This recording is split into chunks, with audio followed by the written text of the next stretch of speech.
Revenue TV Telugu ఇప్పుడు AP top 10 చూద్దాం. యోగాతో మానసిక ఆరోగ్యం లభిస్తుందని ఎంపీడీఓ నారాయణ తెలియజేశారు. ఈ సందర్భంగా సోముల మండల కేంద్రంలోని ఎంపీడీఓ కార్యాలయ సమావేశ మందిరంలో యోగాంధ్ర కార్యక్రమం నిర్వహించారు.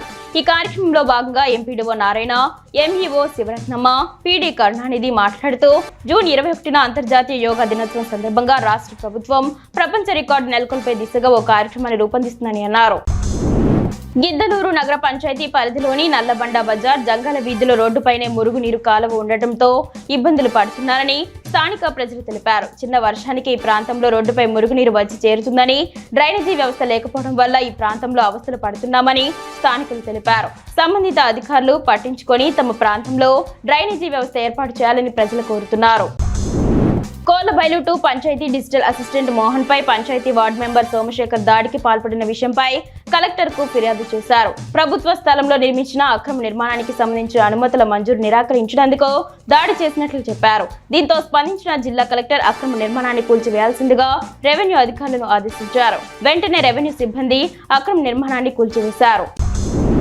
గుంటూరు జిల్లా ప్రతిపాడు నియోజకవర్గం పెదనందిపాడు గ్రామం ఎస్సీ కాలనీలో ఎన్టీఆర్ జయంతి సందర్భంగా ఆయన విగ్రహానికి మండల తెలుగుదేశం నాయకులు మోపర్తి చెంచయ్య, నర్రా బాలకృష్ణ, పలువురు కూటమి శ్రేణులు పూలమాలలు వేసి నివాళులర్పించారు. అనంతరం మిఠాయిలు పంచిపెట్టారు. ఈ సందర్భంగా తెదేపా నాయకుడు చెంచయ్య మాట్లాడుతూ తెలుగు ప్రజల గుండెల్లో స్థిరస్థాయిగా నిలిచిన ఏకైక నాయకుడు ఎన్టీఆర్ అని కొనియాడారు. పిడుగురాళ్ల పట్టణ పరిధిలోని పులిచింతల కాలనీలో శ్రీ అభయాంజనేయ స్వామివారి విగ్రహ ప్రతిష్ఠ మహోత్సవ కార్యక్రమాన్ని వేద పండితుల నడుమ ఘనంగా నిర్వహించారు. స్వామివారికి ఉదయం నుండే అర్చనలు, అభిషేకాలు ప్రత్యేకంగా నిర్వహించారు. ఈ కార్యక్రమంలో పెద్ద ఎత్తున ప్రజలు పాల్గొని స్వామివారిని దర్శించుకున్నారు. భారీ అన్నదాన కార్యక్రమం నిర్వహిస్తున్నట్లు నిర్వాహకులు పేర్కొన్నారు. చిత్తూరు జిల్లా శాంతిపురం మండలం నుండి కడపలో జరుగుతున్న మహానాడుకు పెద్ద సంఖ్యలో టీడీపీ నేతలు, కార్యకర్తలు బయలుదేరారు. ఈ సందర్భంగా వారు మాట్లాడుతూ శాంతిపురం మండలం నుండి పెద్ద సంఖ్యలో మహానాడుకు వాహనాల్లో వెళ్లడం జరుగుతుందన్నారు. ఈ కార్యక్రమంలో టీడీపీ నేతలు జయరామరెడ్డి మరియు తదితరులు పాల్గొన్నారు. కంచికచర్ల మండలం పరిటాల వద్ద కొండపల్లి రిజర్వ్ ఫారెస్ట్ లోని క్వారీల పేలుళ్లకు రాళ్లు వచ్చి పొలాల్లో పడటంతో భూములు సేద్యం చేయడానికి వీలు లేకుండా పోయాయని రైతులు అంటున్నారు. దీనివల్ల వారియర్ వద్ద 500 నుంచి 1000 ఎకరాల పాడుపడ్డాయి.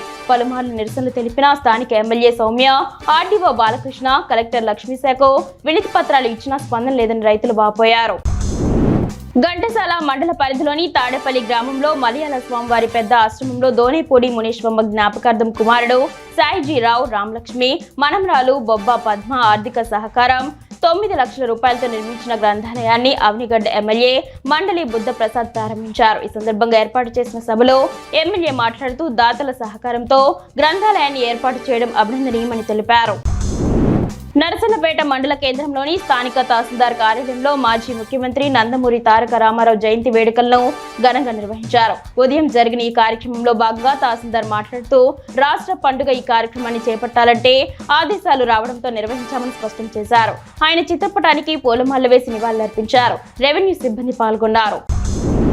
రాష్ట్ర వ్యాప్తంగా జరుగుతున్న యోగాంధ్రలో భాగంగా స్థానిక ఋషి యోగా కేంద్ర యోగా మాస్టర్ ధనంజయ్ సూచనల మేరకు నగర కమిషనర్ రతన్ రాజు ఆధ్వర్యంలో యోగా సాధకులు యోగా ర్యాలీ నిర్వహించారు. ఇందులో యోగా సాధకులు యోగా నినాదాలు చేశారు. ఈ కార్యక్రమంలో ఎంఈఓ సోంబాబు, యోగా మాస్టర్స్ రామ్మోహన్, శ్రీనివాసరావు తదితరులు పాల్గొన్నారు.